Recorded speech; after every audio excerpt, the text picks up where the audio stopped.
General of Israel, the Pacific Southwest, Israel Bachar, and a veteran of Israel's Special Operations Counter-Terrorist Unit, Cohen. Gentlemen, welcome to you both. Aaron, I know that you both were out there in Israel, both at the Gal Gadot screening. I just quickly, before we get to the military strategy here, I want your take on what you think it was like inside and the brawl that happened outside. Aaron. Well, Trace, the mood inside was very somber. It was a very tough 40 minutes of video that was shown. Rabbi Meir of the Simon Wiesenthal Center gave a very eloquent introduction, followed by members of the IDF who spoke as well. You could hear some of the action that was going on outside. You could feel the tension.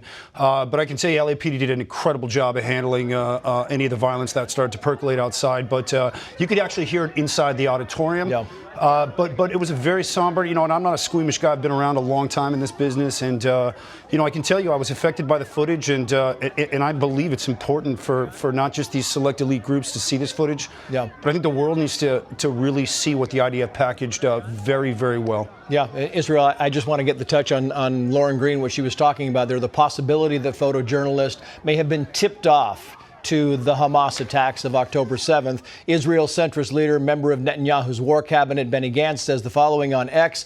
Journalists found to have known about the massacre are still chose to stand as idle bystanders while children were slaughtered, are no different than terrorists and should be treated as such. What are your thoughts on this story coming across? I think it's amazing to learn that that's what happened, if it really happened. And if Gantz said it probably did happen because he gets the intelligence. He was the ex-military guy and ex-defense minister. So what we are learning now is that journalists were potentially terrorists too. So they knew about the attack. They're pretty much they were embedded with the Hamas operatives that got into the kibbutzim and the different cities of Israel while they were attacking and murdering people.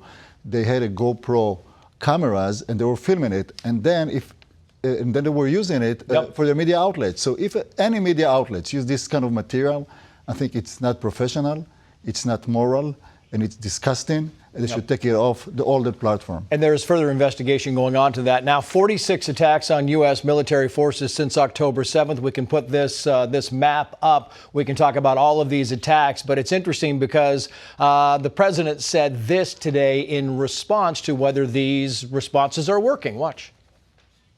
The retaliatory strikes working? Yes. I mean, they're working in the sense that we're hitting the target. I mean, they've hit a couple of ammunition outposts, not exactly direct attacks. What do you think? Well, Trace, you know where I stand. This is part of a larger global jihad that's percolating right now. The fact that there's 40 somewhat attacks since October 17th means that, Israel is just the tip of the iceberg when it comes to what's formulating regionally right now. And the fact that even if these are little dust-ups and skirmishes, the U.S. President Biden, who Israel's very grateful for, needs to take, I believe, a very serious tactical posture here because the Houthis are dangerous. They're lethal.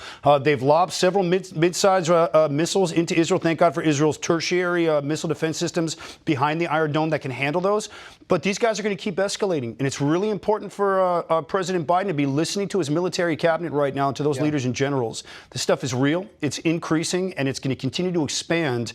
And everybody needs to pay close attention to what these terrorists are looking to do on the macro global level here. The diplomacy about this whole thing is really, you can come in that as you want, but I want the 4-hour pauses here by Israel. What do you think this is leading to, and are you in favor of this? First of all, we're doing it because America requested it from us, and also we think that we need to give an option to Palestinians to move from the northern part of Israel to the southern part of Israel. But make no mistake, the fact that we do a pause, it doesn't change our cause. Our cause is to protect our civilian. Our cause is to protect our soldiers, and our cause is to win this war. And we are going to win this war against the Hamas. It's a tactical decision right now. It can be changed. It's temporary. We're checking it day by day. We monitor the situation on the ground. If we see that it works against us, I'm sure that the cabinet is going to change its decision. 10 seconds, Aaron, wrap us up on this. I want to expound on what the Consul General said here because he's spot on. You find me one military in the world, Trace, who's going to protect its enemies' civilians. And that's what Israel's doing right now. I can tell you from my sources in Israel, there are special operations assets. I'm not going to go into details. Embedded within that exodus of thousands of Palestinians who we're opening up these lanes to get them to the south. Yep. And we are protecting them because the Palestinians matter to us and they don't matter to Hamas. Yeah. And that word needs to get out there as much as possible. Israel, Aaron, thank you both. Appreciate you, very Tris. much.